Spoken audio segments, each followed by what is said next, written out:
माता की भारत माता की पाकिस्तान हाय हाय हाय हाय हाय हाय पाकिस्तान और उग्रपंथी निपात पाकिस्तान हाय हाय हाय हाय हाय हाय भारत बर्षत हत्या लीला नचलिब पाकिस्तान और उग्रपंथी हाय हाय हाय हाय हाय हाय भारत माता की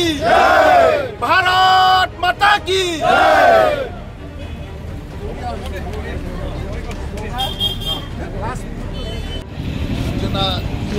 सेक्रेटारि भारत माता की पाकिस्तान हाय हाय हाय हाय हाय हाय पाकिस्तान और उग्रपंथी निपात पाकिस्तान हाय हाय हाय हाय हाय हाय भारत बर्षत हत्या लीला नचलिब पाकिस्तान और उग्रपंथी हाय हाय हाय हाय हाय हाय भारत माता की भारत माता की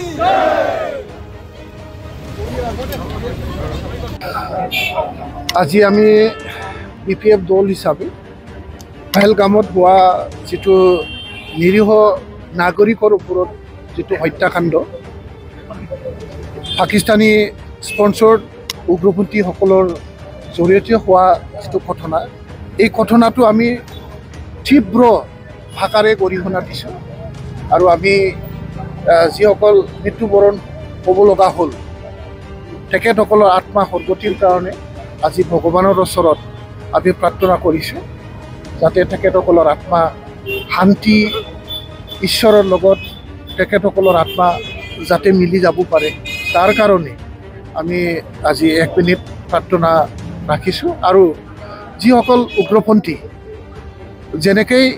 নিৰীহ নাগৰিকৰ ওপৰত যেটো হত্যা লীলা ইয়াৰ প্ৰত্যুত্তৰ আমাৰ দেশৰ প্ৰধানমন্ত্ৰী আমাৰ মাননীয় প্ৰধানমন্ত্ৰী নৰেন্দ্ৰ মোদী ডাঙৰীয়াৰ ওপৰত আমাৰ বিপিএফ দল হিচাপে আমাৰ দাবী থাকিল প্ৰত্যুত্তৰ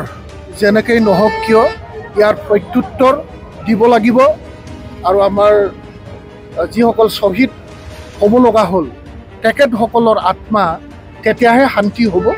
আৰু তেখেতসকলৰ শান্তিৰ কাৰণে যেটো প্ৰত্যুত্তৰ দিব লাগে এই প্ৰত্যুত্তৰ ভাৰতবাসী ৰাইজে কম সময়ৰ ভিতৰতে দেখিব পাম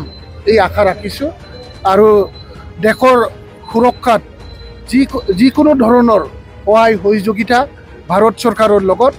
বিপিএফ ৰাজনৈতিক দলে সদায় আমি আছোঁ আমি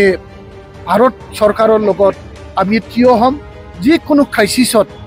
বিপিএফ দলে ভাৰত চৰকাৰৰ লগত থিয় হোৱাৰ কাৰণে সাজু আছোঁ আৰু আমি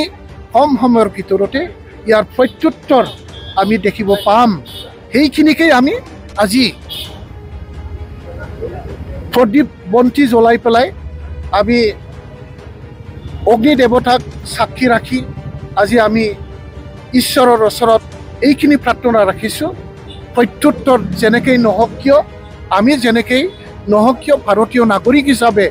আমি দেখিব পাম এই আকাৰে তেখেতসকলৰ আত্মা সদ্গতিৰ কাৰণে আজি আমি এই কাৰ্যসূচীটো গ্ৰহণ কৰিছোঁ চাক আজি হাগ্ৰামা মহিলাৰী ছাৰ তথা কেন্দ্ৰীয় বিপিএফৰ নিৰ্দেশত প্ৰত্যেকটো জিলা কমিটিৰ বিপিএফৰ কাৰ্যালয়ত শ্ৰদ্ধাঞ্জলি অনুষ্ঠান পতা হৈছে আৰু আজি আমি কোকৰাঝাৰ টাউনৰ মজমজিয়াত থকা আমাৰ বিপিএফ দলৰ কেন্দ্ৰীয় কাৰ্যালয়ত আমাৰ সকলো কেন্দ্ৰীয় কমিটি জিলা কমিটি ব্লক কমিটিৰ সকলো নেতাসকলৰ একেলগে আমি উপস্থিত হৈ যোৱা 22 তাৰিখ পেহেলগামত যিখিনি মানে উগ্ৰপন্থীৰ দ্বাৰা হত্যা লীলা সংগঠিত হ'ল তেখেতসকলে শ্বহীদসকলৰ আত্মাই যাতে চিৰশান্তি লাভ কৰে তাৰ বাবে আমি শ্ৰদ্ধাঞ্জলি অনুষ্ঠান পাতি আমি ভগৱানৰ ওচৰত প্ৰাৰ্থনা জনাইছোঁ যাতে আমাৰ শ্বহীদসকলৰ আত্মাই যাতে চিৰশান্তি লাভ কৰে আৰু তেখেতসকলৰ পৰিয়ালে যাতে সদায় শান্তিৰে জীয়াই থাকিবৰ কাৰণে এটা ভাল এটা পৰিৱেশ পায় তাৰ কাৰণে আমি তেওঁলোকৰ মংগল কামনা কৰি আজি হাগ্ৰামা মহিলাৰী ছাৰ আৰু কেন্দ্ৰীয় বিপিএফৰ নিৰ্দেশত আমি বন্তি প্ৰজ্বলন আৰু লগতে শ্ৰদ্ধাঞ্জলি অনুষ্ঠান পতা হৈছে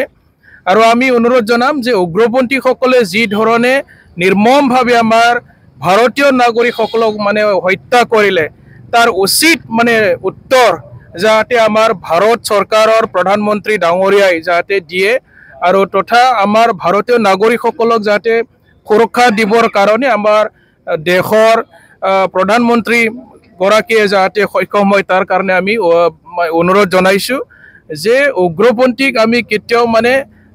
আশ্ৰয় দিব নালাগে। উগ্ৰপন্থী যি ধৰণে আমাৰ নিৰ্দোষী আমাৰ ভাৰতীয় নাগৰিকসকলক যি অন্যায়ভাৱে যোৱা 22 তাৰিখত জম্মু কাশ্মীৰৰ পেহেলগামত যি ধৰণে হত্যা কৰিলে তাৰ উচিত উত্তৰ যাতে কম দিনৰ ভিতৰত পায় আমি তাকে BPF দলৰ হৈ ফালে আমি দাবী উত্থাপন জনাইছোঁ।